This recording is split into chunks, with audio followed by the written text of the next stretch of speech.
Mari Bapak Ibu kita berdoa. Ya Tuhan Allah Bapa kami berterima kasih ketika kami masih diberikan kesempatan kembali lagi mendengarkan suara-Mu bagi setiap kami. Kami rindu ya Tuhan, biarlah melalui firman-Mu kami boleh kembali dikuatkan. Kami kembali diubahkan untuk boleh hidup seturut sesuai dengan apa yang menjadi kehendak-Mu. Terima kasih ya Tuhan, berkatilah pemikiran kami, pendengaran kami, hati kami. Sehingga apa yang boleh kami dengarkan, sungguh kami hidupi dalam kehidupan kami. Tolonglah hamba-Mu Tuhan dengan penuh keterbatasan. Biarlah sungguh boleh menjadi Allah Tuhan yang memuliakan nama Tuhan untuk menyatakan isi hati-Mu bagi setiap kami. Berfirmanlah bagi setiap kami karena kami sudah siap untuk mendengarkannya. Di dalam nama Tuhan Yesus kami berdoa. Amin. Mohon maaf izin sebentar pointer saya ketinggalan. Saya ambil dulu.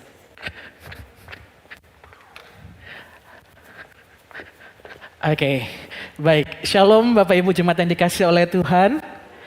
Hari ini kita sungguh bersyukur kita boleh kembali bersekutu dalam rumah Tuhan. Dan seperti tadi di awal WL menyampaikan bahwa sudah Advent ketiga. Ya, sebentar lagi kita akan merayakan Natal.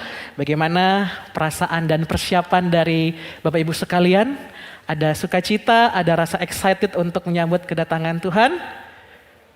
Ya, amin ya. Kita pada hari ini akan bersama-sama merenungkan sebuah tema, yakni namanya Yohanes ya. Tadi kita bersyukur Yohanes melalui terowongan waktu ya bisa datang terbang terus hadir di tengah kita untuk boleh menyampaikan narasinya bagi setiap kita. Nah Bapak Ibu, perenungan kita pada hari ini kita landasi dengan sebuah bagian firman Tuhan yang terambil dari Lukas pasalnya yang pertama, ayatnya yang ke-57 hingga ayatnya yang ke-66. Lukas pasalnya yang pertama, ayatnya yang ke-57 hingga ayatnya yang ke-66. Jikalau sudah mendapatkannya, saya mengajak setiap kita untuk boleh memperhatikannya. Ya, saya akan membacakan bagi setiap kita. Lukas 1 ayat 57 hingga ayatnya yang ke-66, demikian bunyi firman Tuhan. Kemudian genaplah bulannya bagi Elisabet untuk bersalin dan ia pun melahirkan seorang anak laki-laki. Ketika tetangga-tetangganya serta sanak saudaranya mendengar bahwa Tuhan telah menunjukkan rahmat-Nya yang begitu besar kepadanya, bersukacitalah mereka bersama-sama dengan dia. Maka datanglah mereka pada hari yang ke-8 untuk menyunatkan anak itu dan mereka hendak menamai dia Zakaria menurut nama bapaknya. Tetapi ibunya berkata, "Jangan, ia harus dinamai Yohanes." Kata mereka kepadanya, "Tidak ada di antara sanak saudaramu yang bernama demikian." Lalu mereka memberi isyarat kepada bapaknya untuk bertanya nama apa yang hendak diberikannya kepadanya itu. Ia meminta batu tulis lalu menuliskan kata-kata ini. Namanya adalah Yohanes. Dan mereka pun heran semuanya. Dan seketika juga terbukalah mulutnya dan terlepaslah lidahnya. Lalu ia berkata-kata dan memuji Allah. Maka ketakutanlah semua orang yang tinggal di sekitarnya. Dan segala peristiwa itu menjadi buah tutur di seluruh pegunungan Yudea. Dan semua orang yang mendengarnya merenungkannya dan berkata, "Menjadi apakah anak ini nanti? Sebab tangan Tuhan menyertai dia." Demikian pembacaan firman Tuhan bagi setiap kita. Bapak Ibu sudah dikasih oleh Tuhan, peristiwa kelahiran tentu merupakan sebuah peristiwa yang mendatangkan sukacita. Bahkan ada rasa excited ya bagi mereka yang mengalaminya. Apalagi kelahiran anak ini sudah sangat dinanti-nantikan sebelumnya. Ya, ditambah lagi ini adalah kelahiran anak yang pertama ya dalam suatu rumah tangga baru misalnya ya. Lasso Esra 2 bulan yang lalu kemarin baru merasakan sukacita ya karena kelahiran Safi si mungil ya yang boleh hadir tengah-tengah mereka gitu kan ya. Apakah sukacitanya masih ada Lasso Esra? Masih ya, wah puji Tuhan ya. Belum diganti dengan rasa capek, lelah dan lainnya ya. Masih tetap sukacita ya. Luar biasa. Ya Bapak Ibu, memang secara pribadi saya belum ada dalam fase itu Bapak Ibu ya. Ya saya belum ada dalam fase itu, tapi saya teringat ketika saya itu masih SD, sekitar umur 6-7 tahun gitu kan ya. Saya teringat kisah ketika adik saya lahir gitu kan ya. Adik saya itu lahir, wah penuh sukacita ya. Apalagi dalam persiapan kelahiran itu, wah saya ikut mama pergi ke toko, beli alat-alat gitu kan, peralatan gitu kan ya. Bahkan sampai ketika mama saya melahirkan gitu kan ya. Bapak saya, wah dari kantor gitu kan, karena mungkin jarak kami cukup jauh kan. Jadi ketika ini dapat anak yang ini gitu kan, wah papa saya juga dari kantor lari gitu kan, semangat. Gak lari sih, naik kendaraan ya. Pergi ke rumah sakit. Kemudian, wah sampai di rumah sakit ternyata udah lahiran. Wah papa saya senang gitu kan. Saking bersukacitanya, papa langsung angkat saya, gendong, kita pergi ke restoran Padang. Makan rendang kesukaan papa saya gitu kan ya. Sampai meninggalkan mama saya seperti itu ya. Jadi langsung pergi ke restoran Padang untuk makan. Nah Bapak Ibu, tidak dapat dipungkiri, ada sukacita yang mendalam mewarnai kelahiran seorang anak di dalam sebuah keluarga. Mungkin memang di antara kita ada beberapa segelintir kisah kelahiran yang tentu mungkin tidak terlalu membahagiakan. Karena ada latar belakang di balik itu semua yang membuat pada akhirnya kelahiran bukan sesuatu hal yang sukacita. Tapi saya percaya yang menjadi permasalahan itu adalah masalahnya, bukan kelahiran anaknya. Sehingga saya percaya seorang ibu pasti tetap merasakan sukacita. Meskipun ada latar belakang di balik kelahiran anak tersebut. Tetap ada sukacita. Nah Bapak Ibu, dalam perikop yang kita baca barusan Bapak Ibu, dalam Lukas 1:57 sampai 66 ini kita juga boleh melihat ada rasa sukacita yang mendalam atas kelahiran seorang anak terjadi di tengah kehidupan Zakaria dan Elisabet. Bahkan dikatakan bahwa sukacita ini pun juga dialami oleh seluruh tetangga, sanak saudara mereka ketika mendengar peristiwa tersebut. Dikatakan bahwa kemudian genaplah bagi Elisabet untuk bersalin. Dan ia pun melahirkan seorang anak laki-laki. Ketika tetangga-tetangganya serta sanak saudaranya mendengar bahwa Tuhan telah menunjukkan rahmatnya yang begitu besar, bersukacitalah mereka bersama-sama dengan dia. Bapak Ibu, jelas sukacita yang dialami Zakaria dan Elisabet di sini beserta juga dengan seluruh sanak saudaranya bukan hanya sekedar sebuah sukacita biasa atas kelahiran seorang anak, namun sukacita dikatakan adalah sukacita yang benar-benar memiliki nilai yang sangat mendalam dan sangat berarti karena ada rahmat Tuhan yang besar yang telah dilimpahkan, dinyatakan di dalam kehidupan keluarga Zakaria dan Elisabet. Kita sama-sama mengetahuinya Bapak Ibu.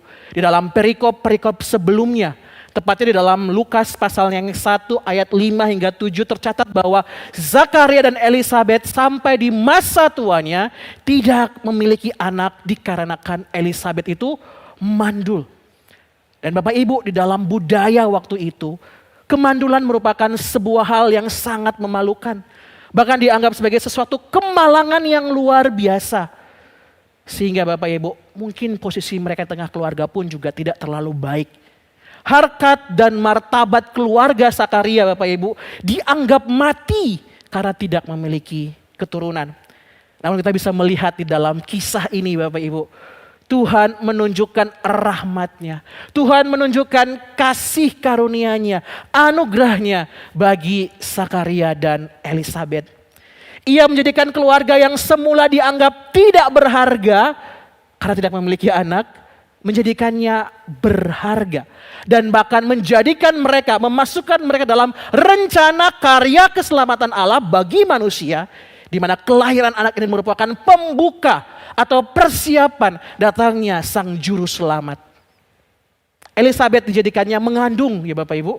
Kemudian di perikop ini dengan jelas ia pun melahirkan seorang anak. Seorang anak laki-laki yang dijanjikan Allah lewat Gabriel, malaikat Gabriel. Akhirnya secara fisik hadir di tengah-tengah mereka setelah penantian yang panjang.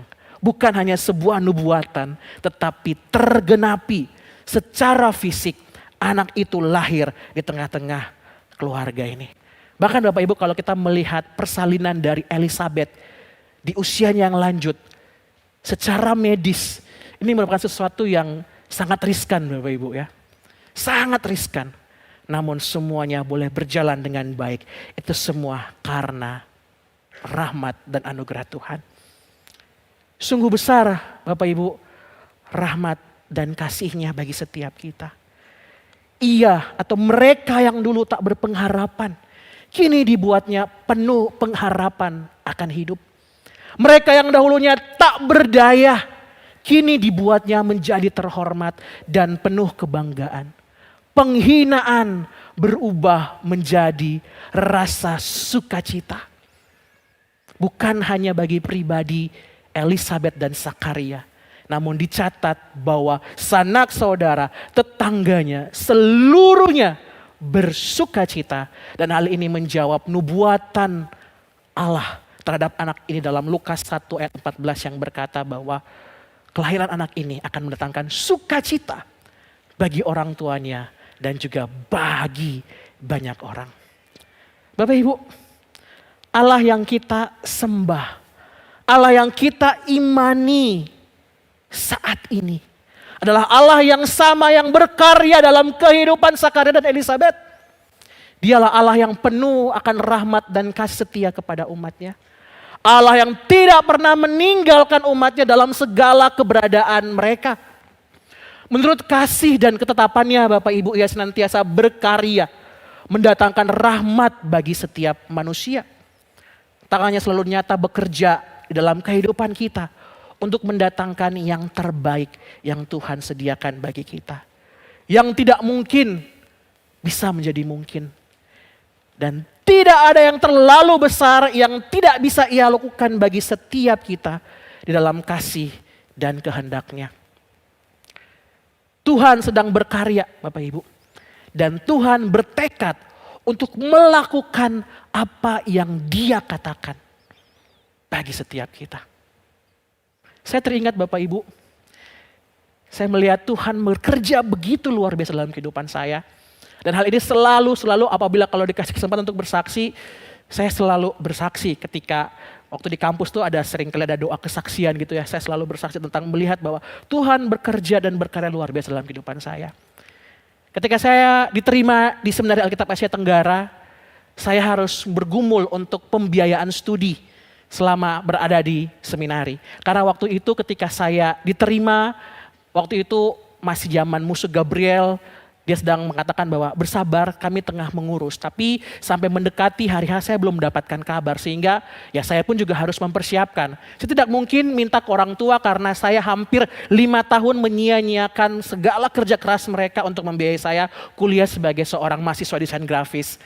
Tetapi saya memilih untuk masuk sekolah teologi, saya tidak mau memberatkan mereka. Selama 3 bulan Bapak Ibu, saya bergumul dengan dana.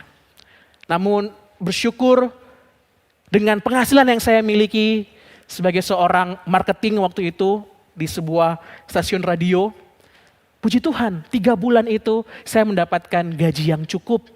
Saya bisa mengumpulkannya.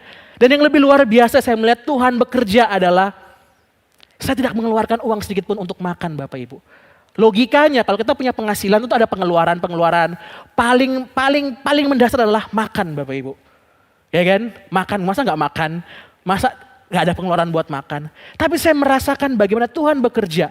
Benar Bapak Ibu, jelas 3 bulan saya dikasih makan pagi, siang, malam Bapak Ibu. Pagi tiba-tiba kantor yang biasanya tidak pernah disediakan ada konsumsi. Tiba-tiba ada aja roti goreng lah, ada mie goreng lah. Siang saya selalu kalau bertemu sama klien pasti diajak makan Bapak Ibu. Malam ya dulu adalah Sofrits, Om Maheni itu ke rumah ada makanan lebih bungkuslah 3 bulan Bapak Ibu. Dan saya berhasil mengumpulkan dana untuk membiayai studi saya selama 1 tahun. Saya melihat Tuhan begitu luar biasa. Dan lebih luar biasa lagi Bapak Ibu. Ketika saya mau berangkat, malam ketika saya pengutusan dari gereja ini, musuh Gabriel memanggil saya, jangan khawatir. Tuhan telah menyediakan. Gereja akan support kamu. sampai kamu selesai. Saya cuma minta 1 tahun Bapak Ibu. Tapi Tuhan berkarya, bekerja, menyediakan semua sampai saya selesai. Itulah rahmat Tuhan yang begitu besar. Dan Bapak Ibu, Tuhan kita sesungguhnya adalah pribadi yang tidak pernah gagal dan lalai di dalam karyanya. Dan dalam apa yang menjadi kehendaknya bagi setiap manusia. Bahkan perlu diingat Bapak Ibu, tidak ada faktor dalam diri manusia yang mampu membatalkan apa yang menjadi ketetapan dan kerinduan Tuhan untuk terjadi dalam diri kita. Kita bisa melihat Bapak Ibu, di awal Sakaria itu tidak percaya. Namun apakah itu mengganggu akan karya Tuhan? Apakah itu membatalkan rencana Tuhan bahwa oke, kamu tidak percaya, tidak jadi Elizabeth mengandung? Tidak Bapak Ibu. Tidak. Tidak mengganggu kerinduan Allah bagi umatnya. Rahmat dan anugerahnya itu tetap dinyatakan bagi keluarga Sakaria. Tapi dikasih oleh Tuhan, kegagalan atau kebobrokan, bahkan kekurangan atau kelemahan manusia bukan menjadi penghalang untuk apa yang menjadi kerinduannya kepada manusia. Yakni ia tetap berbelas kasih dan beranugerah bagi manusia. Justru dalam kegagalan dan ketidakmampuan kita bisa boleh melihat rahmat Tuhan yang begitu besar. Kemuliaan Tuhan justru semakin nyata. Allah senang bertindak penuh belas kasih terhadap umatnya. Dan belas kasihan Tuhan mengalir dari hati Tuhan. Itulah Allah kita. Mazmur 145, 8-9 berkata, Tuhan itu pengasih dan penyayang, panjang sabar dan besar kasih setianya. Tuhan itu baik kepada semua orang dan penuh rahmat terhadap segala yang dijadikannya. Itulah Allah kita, Bapak Ibu. Pertanyaan bagi setiap kita. Seberapa sering sih kita gagal beriman dan taat kepada Tuhan? Ketika saya bergumul, banyak Bapak Ibu. Namun apakah kerinduannya kepada kita gagal? Apakah ia pergi dan meninggalkan kita? Bukankah Tuhan justru semakin mendekat kepada kita? Mencari kita. Bahkan berbelas kasih kepada kita. Bahkan dia mau datang ke dalam dunia. Menjadi sama dengan manusia. Naik ke salib. Mati menggantikan kita Bapak Ibu. Ia senantiasa berkenan kepada kita. Tidak ada dalam diri kita yang mempengaruhi akan kasih karunia kepada kita Bapak Ibu. Kekurangan, kelemahan, bahkan status keberdosaan kita bukanlah hal besar bagi Tuhan untuk berbelas kasih dan memakai kita di dalam rencananya. Untuk itu bersukacitalah Bapak Ibu. Bersyukurlah karena Tuhan yang kita sembah adalah Tuhan yang benar. Tuhan yang penuh rahmat dan kasih setia dalam kehidupan kita. Saya percaya kita secara pribadi masing-masing punya pengalaman bersama dengan Tuhan. Melihat bahwa rahmat Allah begitu nyata dalam kehidupan kita. Bapak Ibu, rahmat Tuhan tentu tidak hanya berbicara tentang materi Bapak Ibu. Banyak hal. Dan saya percaya ada banyak keterkejutan yang kita alami Bapak Ibu. Sesuatu yang kadang kita lihat itu mustahil. Tetapi Tuhan memampukan. Termaksud rahmat kita. Di mana kita boleh menerima keselamatan dari Tuhan. Bersukacitalah. Bersukacitalah. Dan yang paling terpenting, percayalah kepadanya senantiasa. Berikanlah hidup kita space untuk Tuhan berkarya, bekerja dalam kehidupan kita. Saat ini Bapak Ibu, apa sih yang membuat kita tidak bersukacita? Apa sih yang mengurangi sukacita kita dan rasa bersyukur, percaya kepada Tuhan? Masalah kita kah? Penderitaan kita kah? Masa depan yang tidak pasti, wah dengar mau resesi. Atau kekurangan dan kelemahan kita. Karena kita bergumul, berdosa, saya sangat berdosa. Saya banyak sekali berbuat dosa. Ingatlah Bapak Ibu, kita memiliki Allah yang besar. Allah yang penuh kasih dan tidak pernah meninggalkan setiap kita. Rahmat dan perkenannya selalu ada bagi setiap kita. Hanya dialah tempat yang terbaik untuk kita memperoleh kekuatan dan pengharapan serta kedamaian. Bapak Ibu, selanjutnya di tengah euforia sukacita keluarga Zakaria dan Elisabet, Bapak Ibu, kita bisa melihat tiba-tiba terjadi sebuah ketegangan. Ketegangan terjadi ketika anak ini hendak disunat dan hendak diberikan nama. Karena sesuai dengan tradisi waktu itu, ketika hari ke-8 disunat, dia harus diberikan nama. Dan biasanya nama yang diambil Bapak Ibu adalah nama dari sang ayah. Jadi para saudara dan tetangga yang hadir, mereka ingin sekali menamai dia sebagai Zakaria Junior, ya. Karena mau sama seperti papanya gitu kan. Namun dalam ayat yang ke-60 kita melihat bahwa Elisabet menolak hal itu. Jangan, ia harus dinamai Yohanes. Jelas ini sebuah keputusan yang sangat bertentangan dengan kebiasaan dan tradisi pada waktu itu gitu kan ya. Dan bahkan Bapak Ibu kalau mau kita lihat Yohanes itu nama kalau dibongkar silsilah kartu keluarga dari Zakaria dan Elisabet tidak ditemukan nama Yohanes Bapak Ibu. Sehingga jelas bahwa mereka itu berdebat. Keluarga dan sanak saudaranya itu berdebat bahwa namanya harus nama Zakaria Junior karena Yohanes itu asing bagi mereka. Sehingga karena tidak puas mereka datang ke Zakaria yang bisu dan tuli pada waktu itu. Siapa nama anaknya? Dengan isyarat mereka bertanya, kemudian Zakaria meminta batu tulis, kemudian dia menjawabnya. Disinilah ketegangan itu Bapak Ibu.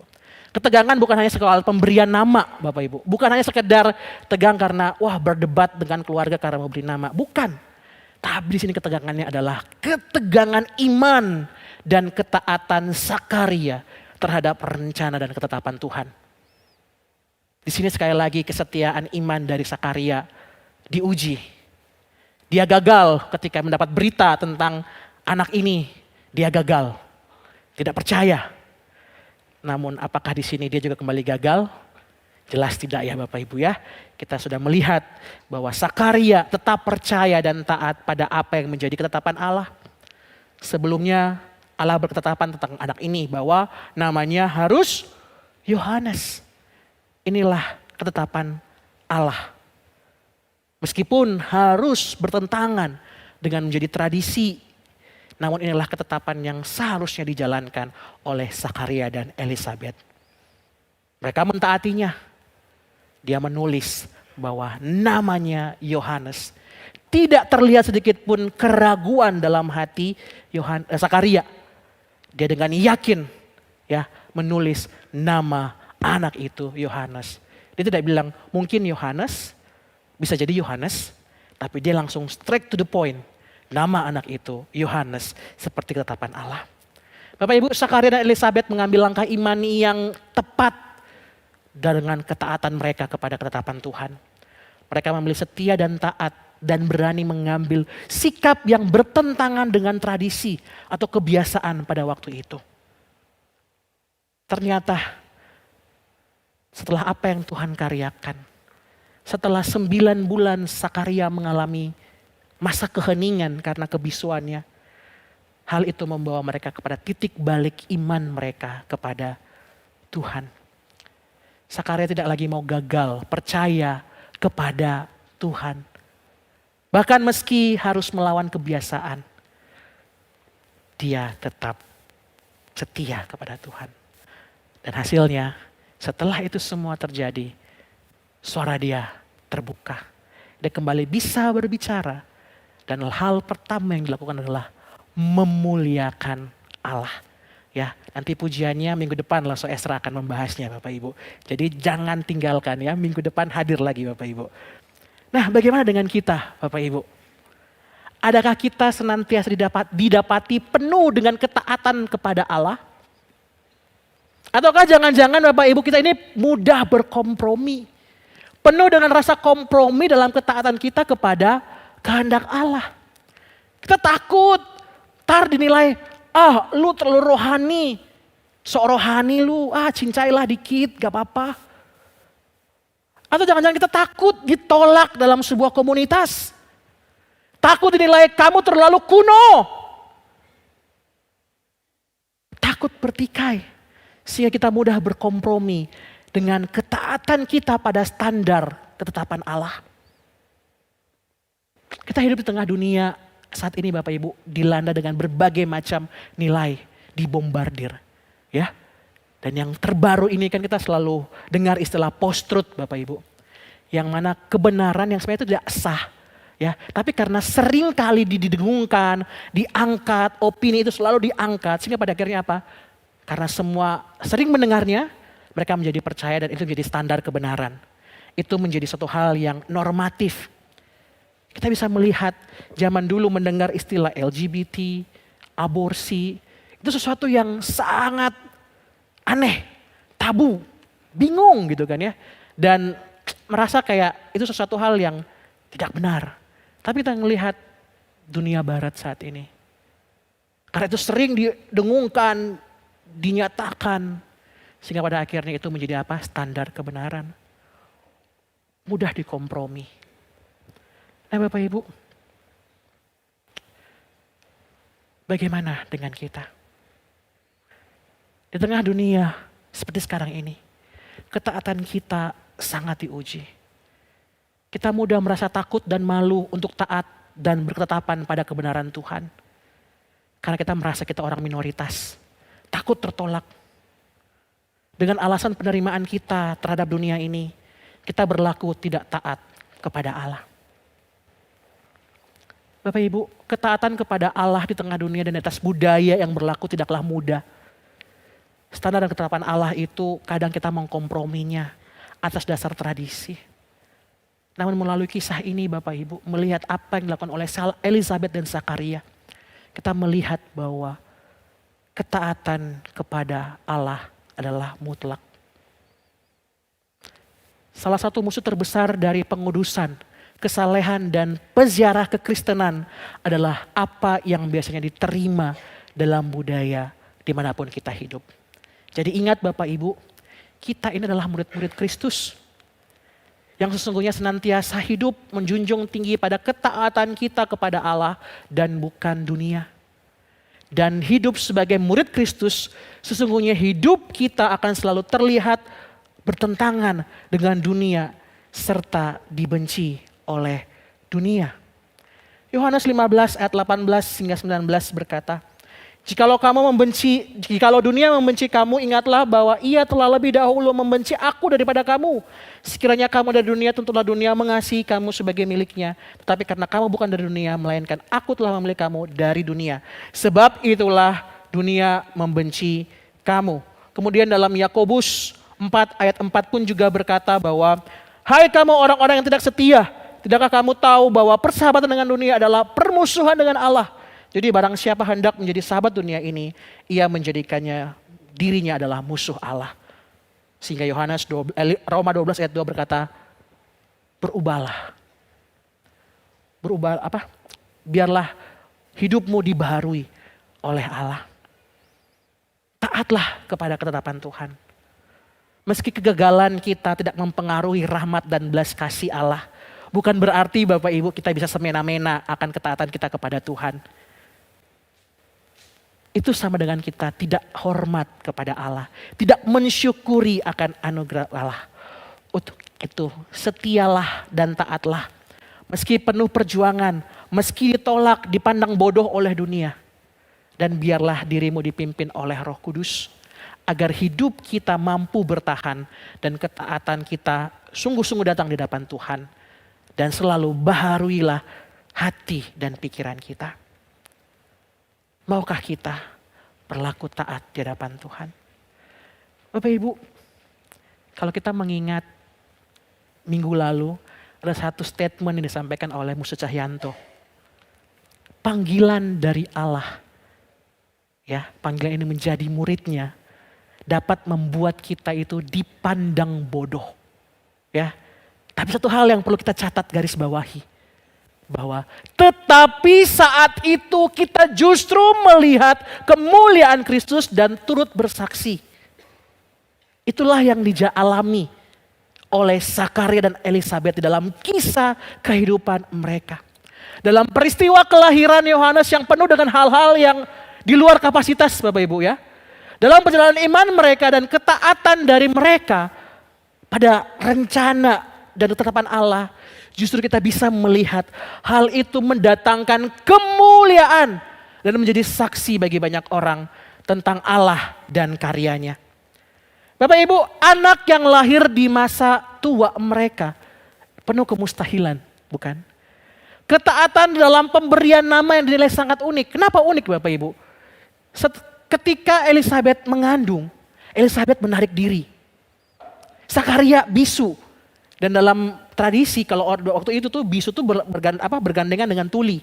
Jadi komunikasi mereka itu tidak bisa berjalan dengan baik Bapak Ibu. Tapi menariknya mereka berdua tanpa ada kompromi di awal, mereka berdua bisa memilih jawaban yang sama. Yohanes. Sakaria tahu dari malaikat. Kemudian Elizabeth memilih juga sama Yohanes. Bapak Ibu, ini sangat unik.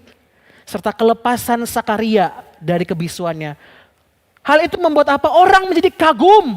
Orang melihat Allah. Mereka terpesona dan menyadari perbuatan Tuhan yang begitu nyata. Sehingga mereka bertanya-tanya, wah anak ini nanti mau jadi apa ya? Karena mereka tahu dan telah merasakan tangan Tuhan yang besar tengah berkarya melalui anak ini dan keluarganya. Melalui peristiwa ini, orang-orang bisa merasakan cicipan awal dari Allah mengenai karya keselamatan yang hendak direncanakan oleh Allah dan dijalankan. Kita tahu Bapak Ibu, perjanjian lama ke perjanjian baru. Ada masa intermediate state, 400 tahun. Keheningan, Allah tidak berbicara. Namun Allah mulai berbicara pelan-pelan dengan peristiwa kelahiran Yohanes ini Bapak Ibu. Itu kembali melihat sebuah harapan. Ada keyakinan bahwa Tuhan tengah bekerja. Bahkan kalau kita melihat nama dari anak ini Bapak Ibu. Yohanes memiliki arti bahwa Allah beranugerah. Allah menunjukkan rahmatnya. Dan ini semakin menjadi penguatan dalam diri orang-orang terhadap tangan Tuhan yang bekerja bagi mereka untuk membawa pembebasan secara fisik maupun secara rohani mereka. Melalui nama Yohanes Bapak Ibu, Tuhan mau mengirimkan kepada kita sebuah pesan bahwa kita hidup di dalam musim anugerah Allah. Karena sesaat lagi Sang Juru Selamat akan lahir. Dan bagi kita saat ini Bapak Ibu, kita telah menikmati masa anugerah itu. Kita hidup di dalamnya. Kita telah mendapatkan anugerah Tuhan itu. Dan anugerahnya memilih kita untuk menjadi sarana kemuliaannya. Tuhan mau pakai kita sebagai sarananya Dia. Agar namanya dimuliakan. Menjadi saksi banyak orang. Tangan Tuhan mengubah hati setiap manusia. Untuk apa? Agar mereka bebas berjalan dalam iman. Dan memenuhi panggilan Allah yang Allah tetapkan dalam kehidupan mereka. Kita akan menjadi alatnya Tuhan untuk menyatakan kemuliaannya. Untuk itu Bapak Ibu hiduplah dalam ketaatan dan iman yang sungguh kepadanya.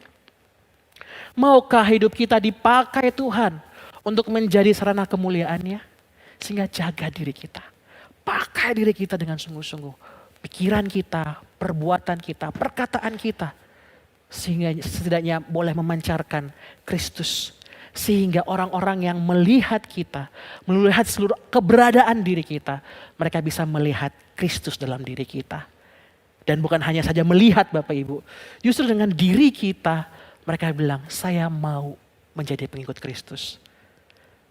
Saya mau mengikut Kristus karena melihat Kristus dalam diri kita. Bukankah itu suatu sukacita yang besar ketika hal itu boleh terjadi Bapak Ibu. Di masa Advent ini Bapak Ibu, kita bersyukur. Kita kembali diingatkan tentang karya tangan Allah yang luar biasa.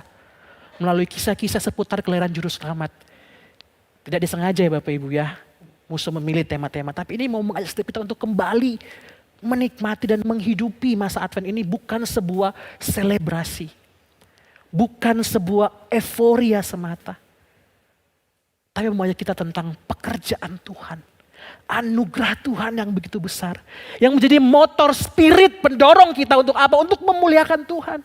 Untuk hidup benar di hadapan Tuhan. Menjadi murid Kristus yang sungguh-sungguh mengerjakan apa yang menjadi ketetapan Allah. Dan bukan keinginan kita, apalagi keinginan dunia, Bapak Ibu.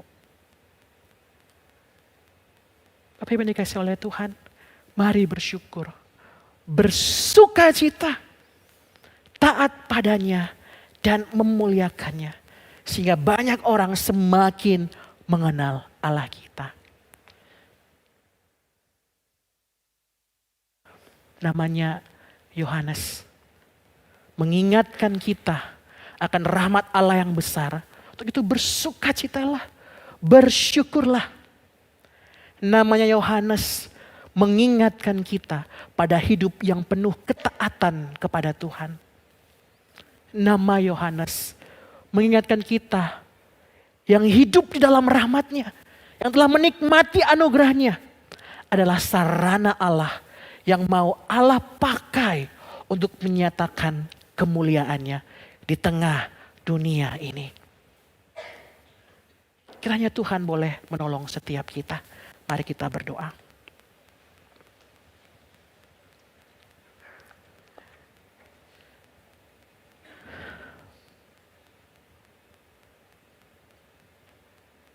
Sungguh kami terkagum Tuhan, melihat pekerjaan Tuhan yang terus menerus Engkau nyatakan bagi setiap kami. Di tengah kegagalan kami, di tengah ketidakmampuan kami, namun Tuhan terus memanggil kami. Biarlah Tuhan ini boleh menjadi sebuah pengingat, pendorong bagi setiap kami. Untuk boleh saja tidak menyandang status sebagai murid Kristus semata, tapi sungguh-sungguh boleh memancarkan kemuliaan Tuhan. Pimpin kami ya Tuhan. Terus ingatkan kami. Terima kasih. Dalam nama Tuhan Yesus kami berdoa. Amin. Kiranya Tuhan menolong setiap kita.